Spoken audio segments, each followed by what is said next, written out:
কয়েকদিন আগে কিন্তু শ্রীলঙ্কার বিরুদ্ধে ওয়ানডে সিরিজে হেরে গেল ভারতীয় দল। এখন ভারতীয় দলের কিন্তু কোনো ম্যাচ নেই, ভারতীয় দল এখন রেস্টে রয়েছে, ভারতীয় দলের প্লেয়াররা রেস্টে রয়েছে এখন। এরপরে বাংলাদেশের সাথে সিরিজ রয়েছে সামনের মাসে সিরিজ রয়েছে, সেই খেলাটা হবে এবং এখন কিন্তু খেলা নেই, এখন পুরোপুরি রেস্টে থাকবে প্লেয়াররা।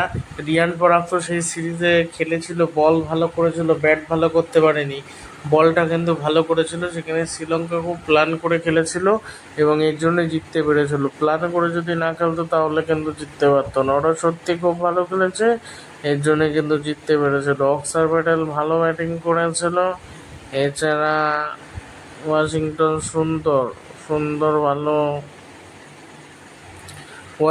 সুন্দর আবার অতটা ভালো খেলতে পারেনি, তা বোলিং ভালো করেছে। দুর্নীতি ভালো লাগে, ভালো বল করেছে। তারপর জেফ্রি ভ্যান্ডারসি সে ভালো খেলেছে। মানে শ্রীলঙ্কার অনেকেই কিন্তু ভালো খেলে দিয়েছে, যার কারণে শ্রীলঙ্কা ভালো খেলতে পেরেছে।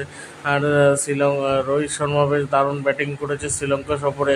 তবে বাংলাদেশের বিরুদ্ধে সিরিজটা দেখার জন্য অনেকেই অপেক্ষায় রয়েছে, আমি অপেক্ষায় রয়েছে। ওই সিরিজটা আরামসে জিতে যাওয়ার সম্ভাবনাটা বেশি, যেহেতু আর কি বাংলাদেশের সাথে খেলা, বাংলাদেশ এমনিতে ওই দলের সাথে ভালো খেলতে পারে না, এই জন্য। তো দেখা যাক এখন কী হয়, কে জেতে। আর একদম শেষে বলবো একটু আইপিএলের কথা।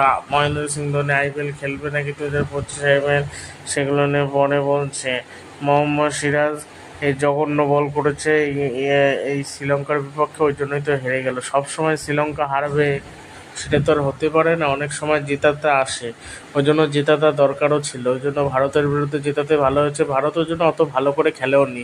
আর গৌতম গম্ভীর মানে প্লেয়ারদের বেশি চেঞ্জ করেছিল, ওই জন্যই অসুবিধাটা হয়েছে। প্লেয়ারদের উপর ভরসা রাখে না, যারা খেলেছিল তারা কেউ খেলতে পারেনি, প্রত্যেকে ফ্লপ খেলে তো সমস্যা। শ্রেয়াস খেলতে পারেনি, কেএল খেলতে পারেনি, যে খেলেছে সবাই ফ্লপ। আর বিরাট কোহলি খেলতে পারেনি, তাই না, একমাত্র রোহিত শর্মা খেলেছিল, ওই জন্য হয়ে গেছিলো সমস্যা। তো দেখা যাক এখন পরের সিরিজগুলো কেমন খেলে, পরের সিরিজে যেতে নাকি বা ভালো খেলে নাকি, দেখা যাক না কি হয়। অক্সার প্যাটেল ভালো ব্যাটিং করেছিল, মোহাম্মদ সিরাজও ভালো বোলিং করছিল, কিন্তু তারপর মার খেয়ে গেল, অকদীপ সিং মার খেয়ে গেছিলো। আসলে স্পিন রাখবে ভালো খেলানো মুশকিল। আর ঈশান কিষান ভারতীয় দলে হয়ে খেলতে চলেছে এরপরে বুচিবাবু টুর্নামেন্টে খেলার পর, তারপর কিন্তু ওখানে খেলবে ভারতের হয়ে। এরপরে সুযোগ পাবে, কেন্দ্রীয় চুক্তি থেকে তাকে নেওয়া হবে, এটাই শোনা যাচ্ছে। শুভমান গিল খেলেছিল এই সিরিজে, ভালো খেলতে পারেনি। ওয়ানডে সিরিজটায় টি20তে তাও খেলেছিল, ওয়ানডে সিরিজটায় খেলতে পারেনি।